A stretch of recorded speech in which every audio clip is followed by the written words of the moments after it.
Realme C11, C12 and C15 battery percentage setting. नमस्कार दोस्तों, स्वागत है आप सभी का तिगराज यूट्यूब चैनल पर। तो दोस्तों आज के इस वीडियो पर मैं आपको बताऊंगा कि कैसे आप जो है अपने Realme के डिवाइस में बैटरी परसेंटेज सेटिंग कैसे कर सकते हैं। तो बैटरी परसेंटेज सेटिंग दोस्तों अगर आप सेट करते हैं तो आपके बैटरी आइकन पे एक परसेंटेज भी शो करेगा, जैसे कि मेरा अभी फ़िलहाल शो कर रहा है। मेरे जो स्क्रीन है उसमें दोस्तों आपको दिखाई दे रहा होगा मेरे पास 68 बैटरी परसेंटेज है। ठीक है, 68 बैटरी परसेंटेज है। तो इस तरीके से हम अपने बैटरी परसेंटेज को देख सकते हैं। तो ये सेटिंग दोस्तों अगर आप नहीं करोगे तो आपको परसेंटेज भी दिखाई नहीं देगा। ठीक है, तो कैसे आपको बैटरी परसेंटेज सेटिंग करना है आइए मैं आपको इस वीडियो पे बता देता हूँ।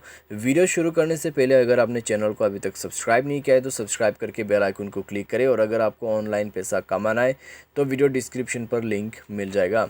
चलिए दोस्तों वीडियो शुरू करते हैं। तो दोस्तों सबसे पहले तो आपको क्या करना है, जाना है मोबाइल के सेटिंग पर। सेटिंग पर जाके दोस्तों आपको यहाँ पे स्क्रॉल डाउन करना है, नोटिफिकेशन एंड स्टेटस बार में क्लिक कर देना है।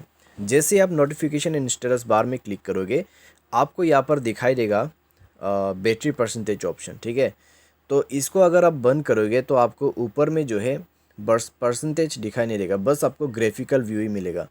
बैटरी परसेंटेज पे जैसे ही क्लिक करोगे आपको बैटरी के अंदर पे परसेंटेज भी शो करेगा। ठीक है, तो यह है दोस्तों आपका बैटरी परसेंटेज सेटिंग। अगर आपको यह सेटिंग करना है तो सिंपली आप इस सेटिंग को फॉलो करते हुए अपना बैटरी परसेंटेज सेटिंग कर सकते हैं। उम्मीद करते हैं आपको ये वीडियो पसंद आया होगा। Thanks for watching.